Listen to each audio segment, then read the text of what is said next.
አደይ በጣም ነው የምታሳዝነው። ተወዳጁ የአደይ ድራማ ተለቀቀ። ቶቶሎ እየተለቀቀ ነው። በጣም ደስ ብሎኛል። አደይ በጣም ተከፋች። ምክንያቱም ኤላ ወረቀቱ ላይ ውሃ ደፋሽ ብሎ በጣም ነበር የጮኸባት።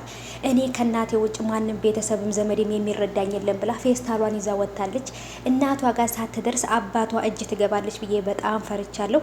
ሊዲያ እንግዲህ ከዚህ ልጅ ፍቅር ይዟት እየተጥመነመነች ነው። በፊት አግቶ ያስቀመጣት እዚህ ቦታ አስወጣኝ ስትል ነበረ። አሁን ግን በራሷ እግር ቤት ውስጥ እየገባች ነው። ፍቅር አሁንም ዴቭን መንከባከብ ወይንም ዴቭን መለማመጥ አላቆመችም። ፍቅር ነው ምን ይደረጋል። ስለዚህ በተለይ የባርኮትን ፍቅረኛ የቤታችን ሰራተኛ ሁኚ፣ ለእኔና ለባርኮት ሰራተኛ መሆን ሲበዛብሽ እንጂ አያንስብሽም፣ ወይም ደግሞ ሲያንስብሽ እንጂ አይበዛብሽም ብላታለች ማለት ነውና የእውነት ፍቅር በጣም ነው። እኔ አንዳንድ ጊዜ በጣም ትገርመኛለች። ሰላም ሰላም፣ ውድ የተከበራችሁ የቻናሌ ቤተሰቦች እንዴት ናችሁ? ከኔ ጋር ሁሉ ሰላም ነው። ሰላማችሁ ይብዛልኝ ባላችሁበት ውድ ቤተሰቦቼ። ለቻናሌ አዲስ ከሆናችሁ ሰብስክራይብ አድርጋችሁ ቤተሰቡ ነባሮች እንኳን በሰላም መጣችሁ ብያለሁ። እንግዲህ ተወዳጁ የአደይ ድራማ ተለቋል። አደይ በጣም ተከፍታለች። አሁንም ፍቅር ክፋቷ አሁንም እንደቀጠለላት ነው ማለት ነው። በተለይ ደግሞ ከቤዛ ጋራ በጣም እልህ ተግባብታለች። ቤዛም ደግሞ እንዴት ብደፍሪኝ ነው የቤት ሰራተኛችን ሁኝ የምትኝ ብላ በጣም ነበር የተበሳጨችው። ኤላም ደግሞ እንግዲህ ከልጁ ጋራ ተደባድቧል። እንዴት ከለምለም ጋር ብቻህን ቤት ውስጥ ተቀመጣለ ብሎ ማለት ነው። አሁን ላይ ለምለም ነበረች በጣም የምትቀናው። አሁን ኤላ ራሱ እየቀና ነው። ቅናት በነገራችን ላይ ቤት ያፈርሳል። እና ትርምስምሳቸው ወጥቷል። የአደይ ድራማ በጣም ድብልቅልቅ ያለ ነገር ውስጥ ገብቷል። አደይም ከቤት ወጥታለች። ሌላ ስራ ፍለጋ በምትሄድበት ሰዓት ነበር አባቷ እሷ ያለችበት አካባቢ እየደረሰ እንደሆነ ያየችው።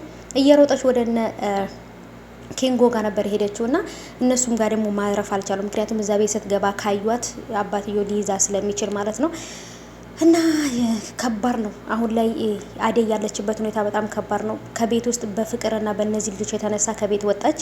ከቤት ወጣ ደግሞ አባትዮ አሁንም እየተከታተላት ነው። ያለችበትን ቦታ ካገኘ ደግሞ ከያዛት የማትፈልገው ህይወት ውስጥ የማትፈልገው ትዳር ውስጥ ሊያስገባት ይችላል። አባቷ ለልጁ ስሜት ወይንም ደግሞ ለልጁ ፍላጎት ሳይሆን ለራሱ ለክብሩ የሚጨነቅ አይነት አባት ነው። አንዳንድ አባቶች አሉ ከኛ ፍላጎት ይልቅ ለራሳቸው ክብር የሚጨነቁ። ለሀብታም ሰው ሊድሩን ይፈልጋሉ። ሀብታም ያለው ባለ ዝና የሆነ ሰው ሊድሩን ልጆቻቸውን መዳር ይፈልጋሉ። እና ልጃቸው ደስተኛ ህይወት ትኖራለች አትኖርም የሚለውን አይጨነቁም አንዳንድ አባቶች ማለት ነውና ስለዚህ የሷም አባት ደግሞ እንደዛ ነው። በተለይ የኤላ አባት ራሱ እንደዛ ነው። የኤላ አባት እሱ እንዳለው ነው እንደሆነ የሚፈልገው። ኤላ ደግሞ ወጣት ነው፣ በራሱ እንትን ነው መኖር የሚፈልገው ማለት ነውና አሁን ላይ ግን አባቱን እምቢ ማለት ስለንትን ስላለ በጣም ደስ ብሎታል። አሁን ላይ ከለምለም ጋራ በጥሩ ፍቅር እየኖሩ ነው ማለት ነውና ፍቅርም ደግሞ እንግዲህ ይህን ሁሉ ነገር የምታደርገው አደይን ከቤት ውስጥ አስተቃይታ ያስወጣቻት ኤላን እሷን እንዳፈቅራ ስለምትፈልግ ብቻ ነው። ኤላ ግን በጭራሽ ፍቅርን ሊያፈቅራት አይችልም። ምክንያቱም ፍቅር ማለት የሰይጣን ቁራጭ ናት።